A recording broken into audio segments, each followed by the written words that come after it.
மாண்புமிகு பேரவைத் தலைவர் அவர்களே, சமூக நீதித்துறை பற்றிய கொள்கை விளக்க குறிப்பு அச்சடிக்கப்பட்டு மாமன்ற உறுப்பினர்களுக்கு அவர்கள் படிப்பதற்கு வசதியாக ஏற்கனவே கொடுக்கப்பட்டுள்ளது. மின்னஞ்சல் மூலமாகவும் அனுப்பப்பட்டுள்ளது. கொள்கை விளக்க குறிப்பு தமிழிலும் ஆங்கிலத்திலும் மாண்புமிகு உறுப்பினர்களுக்குடைய மேசைகளில் உள்ள சிறு கணினியிலும் பதிவேற்றம் செய்யப்பட்டுள்ளது. அவற்றில் தமிழிலே கொடுக்கப்பட்டிருக்கிற கொள்கை விளக்க குறிப்பினை நான் இந்த மாமன்றத்தில் படித்ததாக ஏற்று சட்டமன்ற பதிவேட்டில் பதிவு செய்து கொள்ள வேண்டும் என்று பணிவோடு கேட்டுக்கொள்கிறேன். மேலும் சமூக நீதித்துறை சார்ந்த புதிய அறிவிப்புகளை தற்போது வெளியிடுகின்றேன். மாண்புமிகு உறுப்பினர்கள் கொள்கை விளக்க குறிப்பு மற்றும் புதிய அறிவிப்புகள் குறித்த தங்கள் அரிய கருத்துக்களை தெரிவித்த பின்னர் என்னுடைய பதிலுரையில் அவற்றிற்கு விளக்கம் அளிக்கிறேன் என்பதை தெரிவித்துக் கொள்கின்றேன். அல்ல, தலைப்பு மட்டும் படிச்சாங்க, தலைப்பு மட்டும் படிங்க. இப்பொழுது ஆதிதிராவிடர் மற்றும் பழங்குடியின மக்கள், இளைஞர்கள், மாணாக்கர் உள்ளிட்ட அனைவருடைய மேம்பாட்டிற்காகவும் உட்கட்டமைப்பை வலுப்படுத்துவதற்காகவும் வாழ்வாதாரத்தை மேம்படுத்துவதற்காகவும் சமூக நீதித்துறையின் சார்பாக 67 புதிய அறிவிப்புகளை வெளியிடுவதில் பெரும் மகிழ்ச்சி அடைகின்றேன். அவற்றுள் சில முக்கிய அறிவிப்புகளை மட்டும் நான் இப்பொழுது அறிவிக்க கடமைப்பட்டிருக்கின்றேன். சமூக நீதி விடுதிகளை சிறப்பாக பராமரிப்பு செய்ய தற்போது வழங்கப்பட்டு வரும் பள்ளி விடுதிகளின் ஆண்டு பராமரிப்பு தொகை 50,000 அதிகபட்சமாக 75,000 கல்லூரி விடுதி பராமரிப்பு தொகை 50,000 அதிகபட்சமாக 1,00,000 உயர்த்தப்படும் என்று அறிவிக்கின்றோம். இரண்டாவது அறிவிப்பு, மாணாக்கருக்கு தரமான சத்தான உணவு வழங்கும் பொருட்டு பள்ளி விடுதி மாணாக்கருக்கு தற்போது மாதம் ஒன்றுக்கு வழங்கப்பட்டு வரும் ரூபாய் 1,400 ரூபாய் 1,800 உயர்த்தியும், கல்லூரி விடுதி மாணாக்கருக்கு 1,500 2,000 மாதாந்திர உணவு கட்டணம் உயர்த்தி வழங்கப்படும். இத்திட்டத்திற்காக ரூபாய் 200 கோடி ரூபாய் ஒதுக்கீடு செய்யப்பட்டிருக்கிறது. மூன்றாவது, சமூக நீதித்துறையின் கீழ் செயல்படும் ஆதி திராவிடர் மற்றும் பழங்குடியினர் நல பள்ளிகளுக்கு 100 புதிய வகுப்பறைகள் கட்டப்படும்.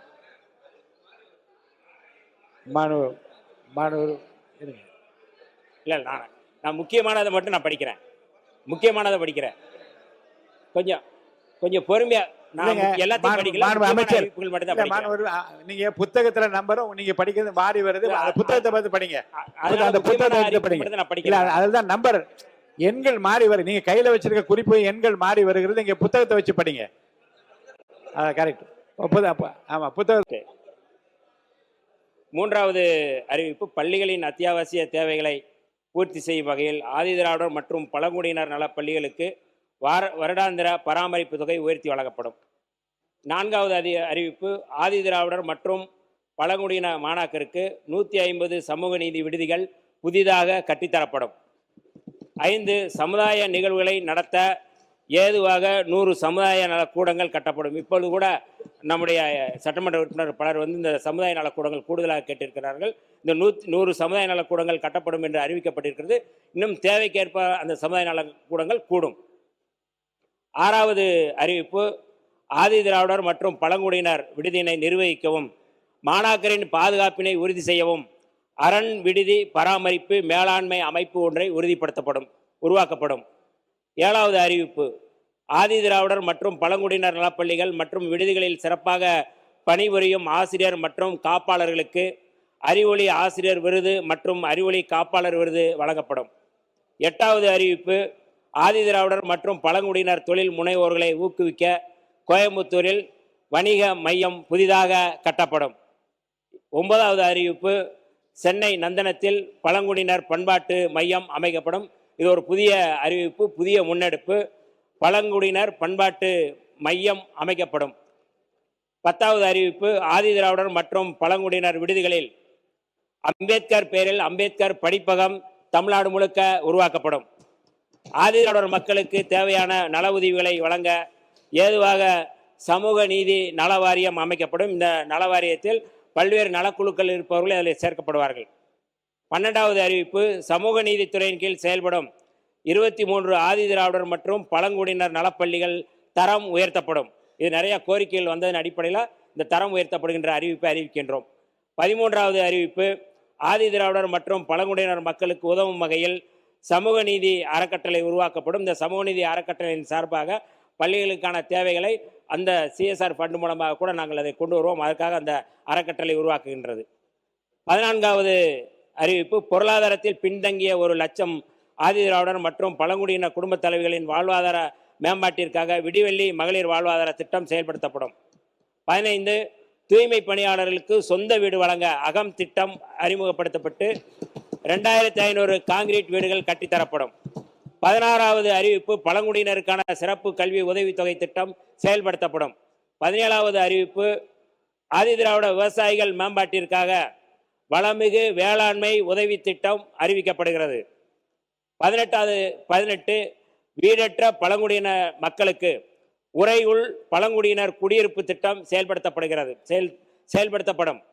19 சீர்மிகு பள்ளிகள் திட்டத்தின் மூலம் ஆதிதிராவிடர் மற்றும் பழங்குடியினர் நலப்பள்ளிகள் சுத்தமான சுகாதாரமான தன்னிறைவு பெற்ற பள்ளிகளாக மேம்படுத்தப்படும். 20 வீடற்ற ஆதிதிராவிடர் குடும்பங்களுக்கு இனிய இல்லம் ஆதிதிராவிடர் குடியிருப்பு திட்டம் செயல்படுத்தப்படும். 21 ஆதிதிராவிடர் மற்றும் பழங்குடியினர் நல பள்ளிகளுக்கு 100 புதிய வகுப்பறைகள் கட்டித்தரப்படும். 22 ஆதிதிராவிடர் மற்றும் பழங்குடியினர் நலப்பள்ளிகளுக்கு கூடுதல் கழிப்பறைகள் அமைக்கப்படும். தேவையானதை விட்டு இது கழிப்பறைகள் கூடுதலாகவும் கட்டித்தரப்படும். 23 தூய்மை பணியாளரின் குடும்ப உறுப்பினர்களை தொழில் முனைவோராக மாற்றுவதற்கு ஏற்றம் தூய்மை பணியாளர் குடும்ப வாழ்வாதார மேம்பாட்டு திட்டம் ஒன்று உருவாக்கப்படும். 24 ஆதிதிராவிடர் மற்றும் பழங்குடியினருக்கு வீட்டுமனை வழங்கும் சமத்துவ வீட்டு மனை திட்டம் அறிமுகப்படுத்தப்படும். 25 தேசிய நிறுவன பணியிடங்களுக்கான போட்டித் தேர்வுகளுக்கு வெற்றி வாகை போட்டித் தேர்வு பயிற்சி திட்டம் அறிமுகப்படுத்தப்படும். 26 சென்னை நந்தனத்தில் டிஜிட்டல் கற்றல் மற்றும் புதுமை மையம் உருவாக்கப்படும். 27 சமூக நீதித்துறையின் கீழ் செயல்படும் நலவாரியங்கள் மூலமாக வழங்கப்படும் உதவித்தொகை மறுசீரமைத்து உயர்த்தப்படும். 28 ஆதிதிராவிடர் மற்றும் பழங்குடியினரை தொழில் முனைவோராக மாற்றுவதற்கு தொழில் முனைவோர் மேம்பாட்டு இயக்கம் அமைக்கப்படும். 29 ஆதிதிராவிடர் மற்றும் பழங்குடியின விடுதி மாணவர்களுக்கு தீரம் விளையாட்டு ஊக்கத்திட்டம் செயல்படுத்தப்படும். 30 புதிய விளையாட்டுகளில் இளைஞர்களை ஊக்குவிக்கும் பொருட்டு சிகரம் சிறப்பு விளையாட்டு திறன் மேம்பாட்டு திட்டம் அறிமுகப்படுத்தப்படும். 31 சீருடை பணி தேர்விற்கு இளைஞர்களை தயார் செய்யும் வகையில் இலக்கு சீருடை பணி தேர்வு பயிற்சி திட்டம் அறிமுகப்படுத்தப்படும். 32 சமூக நீதித்துறையின் திட்டங்களை ஒருங்கிணைத்து செயல்படுத்த ஒருங்கிணைந்த பின் ஆளுமை திட்டம் ஒன்று உருவாக்கப்படும். 33 பழங்குடியின வாழ்விட இயற்கை சூழலை கண்டு கழிக்க பூம்பொழில் தங்கும் வசதிகள் ஏற்படுத்தப்படும். 34 தனியார் நிறுவனங்களில் ஆதிதிராவிடர் மற்றும் பழங்குடியினரின் வேலைவாய்ப்பினை ஊக்குவிக்கும் பொருட்டு சரிநிகர் சம வேலைவாய்ப்பு திட்டம் அறிமுகப்படுத்தப்படும். 35 விடுதி மாணாக்கரின் விளையாட்டு மற்றும் கலைத்திறனை ஊக்குவிக்கும் வகையில் சிறகுகள் பல்திறன் குழுக்கள் உருவாக்கப்படும். ஆதிதிராவிடர் மற்றும் பழங்குடியின குடியிருப்புகளுக்கு தேவையான அடிப்படை வசதிகள் மற்றும் மின்வசதி முழுமையாக வழங்கப்படும். ஆதிதிராவிடர் மற்றும் பழங்குடியினரின் விளை பொருட்களுக்கு இவர்கள் விளைவிக்கின்ற பொருட்களுக்கு புவிசார் குறியீடு பெற நடவடிக்கை எடுக்கப்படும். இது நீண்டகால கோரிக்கை. இந்த கோரிக்கையை இங்கே அறிவிப்பதில் பெரும் மகிழ்ச்சி அடைகின்றோம். 38 பழங்குடியின குழந்தைகளுக்கு தரமான சத்தான உணவு வழங்கும் வகையில் 250 பழங்குடியின குடியிருப்புகளில் சிறப்பு அங்கன்வாடி மையங்கள் புதிதாக அமைக்கப்படும். 39 பழங்குடியின மக்களின் பண்பாடு கலாச்சாரம் மற்றும் வாழ்க்கை நடைமுறைகளை அறிந்து கொள்ளும் பொருட்டு தடம் பழங்குடியினர் மரபு நடை என்கின்ற கலாச்சார பயண நிகழ்ச்சி நடத்தப்படும். 40 இயற்கை முறை விவசாயத்தை கடைபிடிக்கும் பழங்குடியின விவசாயிகளை ஊக்குவிக்கும் பொருட்டு மண்வளம் பழங்குடியின அங்கக வேளாண்மை ஊக்குவிப்பு திட்டம் செயல்படுத்தப்படும். 41 ஆதிதிராவிடர் மற்றும் பழங்குடியினர் நலப்பள்ளி மற்றும் விடுதி வளாகத்தில் பசுமை தோட்டம் உருவாக்கப்படும். 42 பழங்குடியினர் பெண்களுக்கு சூரிய ஆற்றல் மூலம் சோலார் அடுப்புகள் மற்றும் இதர வசதிகள் ஏற்படுத்தப்படும். 43 விடுதிகளில் தங்கி பயிலும் மாணாக்கருக்கு வேலைவாய்ப்பு திறனை வளர்க்க வெற்றி பாதை திறன் மேம்பாட்டு பயிற்சி திட்டம் அறிமுகப்படுத்தப்படும். 44 நீலகிரி கன்னியாகுமரி திருநெல்வேலி திருவண்ணாமலை திண்டுக்கல் மற்றும் தேனி ஆகிய 6 மாவட்டங்களில் பழங்குடியின மரபு வழி மூலிகை மருத்துவ பாதுகாப்பு திட்டம் 45 பழங்குடியின விளைபொருட்களுக்கு முல்லை என்ற தனித்த அடையாளத்துடன் கூடிய மதிப்பு கூட்டல் அலகுகள் நிறுவப்படும். 46 பழங்குடியின மக்களின் சிறுதானிய விதைகளை ஆவணப்படுத்துவதற்கான மரபு விதை பாதுகாப்பு திட்டம் அறிமுகப்படுத்தப்படும். 47 சேலம், நாமக்கல், கள்ளக்குறிச்சி, திருவண்ணாமலை, திருச்சிராப்பள்ளி, தருமபுரி மற்றும் திருப்பத்தூர் ஆகிய 7 மாவட்டங்களில் பழங்குடியினர் வள மையம் உருவாக்கப்படும். 48 வேலைவாய்ப்பு மற்றும் தொழில் முன்னேற்றத்தை மேம்படுத்தும் நோக்கில் முன்னாள் மாணாக்கரால் வழிகாட்டல் வழங்கும் அறிவு பாலம் திட்டம் அறிமுகப்படுத்தப்படும். 49 ஆதிதிராவிடர் மற்றும் பழங்குடியின விவசாயிகளின் வருமானத்தை பெருக்கும் வகையில் வேளாண் தொழில் அதிகம் நடைபெறும் மாவட்டங்களில் உழவர் உற்பத்தி நிறுவனம் உருவாக்கப்படும். 50 ஆதிதிராவிடர் மற்றும் பழங்குடியின மக்களின் பொருளாதார மேம்பாட்டை உறுதி செய்யும் வகையில் சிறப்பு கூட்டுறவு சங்கங்கள் உருவாக்கப்படும். 51 இளைஞர்களுக்கு வேலைவாய்ப்பு உருவாக்கும் பொருட்டு திறனாய்வு மேற்கொண்டு உரிய பயிற்சியுடன் வேலைவாய்ப்பை உருவாக்கும் வெற்றிப்படி திட்டம் குறிப்பாக தென் மாவட்டங்களில் இது செயல்படுத்தப்படும். இது மிக முக்கியமான அறிவிப்பு. இளைஞர்களுக்கு வேலைவாய்ப்பு உருவாக்கும் பொருட்டு திறனாய்வு மேற்கொண்டு உரிய பயிற்சியுடன் வேலைவாய்ப்பை உருவாக்க தென் மாவட்டங்களில் செயல்படுத்தப்படும். 52 விடுதி மாணாக்கருக்கு தகவல் தொடர்பு தொழில்நுட்பம் தொடர்பான பயிற்சி அளிக்க கல்லூரி மாணாக்கர் விடுதியில் தகவல் தொடர்பு தொழில்நுட்ப ஆளுமை மையம் உருவாக்கப்படும்.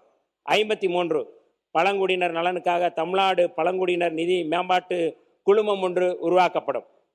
54 தூய்மை பணியாளர் நலனுக்காக தமிழ்நாடு தூய்மை பணியாளர் நிதி மேம்பாட்டு குழுமம் உருவாக்கப்படும்.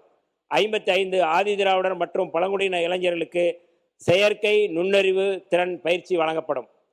56 ஆதிதிராவிடர் மற்றும் பழங்குடியினருக்கான மேம்பாட்டு செயல் திட்டத்தின் செயல்பாட்டினை கண்காணிக்க திட்ட கண்காணிப்பு அலகு ஒன்று உருவாக்கப்படும்.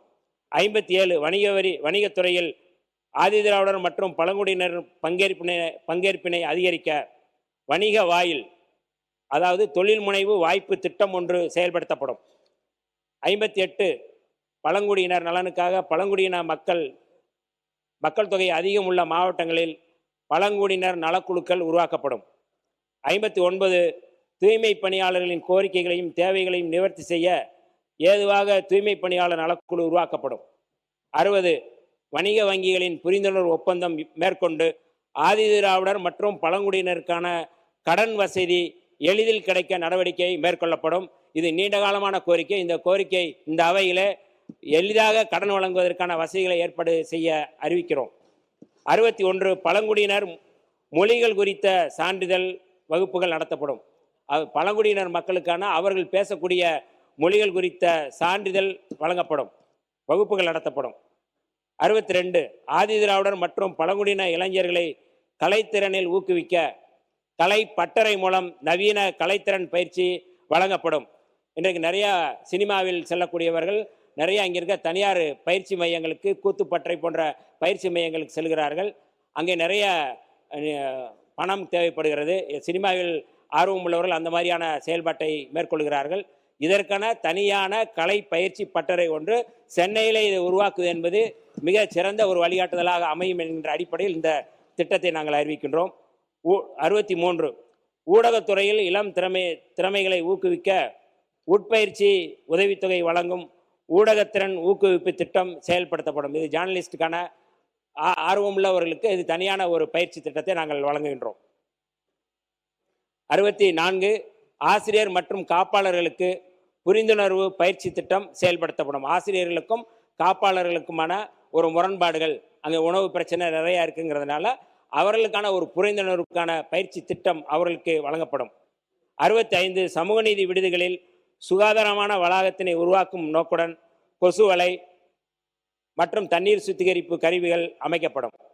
67 சமூக நீதி விடுதி மாணாக்கருக்கு ஆங்கில மொழித்திறன் பயிற்சி மற்றும் பயிற்சி பொருட்கள் வழங்கும் திட்டம் செயல்படுத்தப்படும் என்று இந்த 67 அறிவிப்புகளை இந்த அவையில் நான் அறிவிப்பதில் மகிழ்ச்சி அடைகின்றேன். நன்றி, வணக்கம்.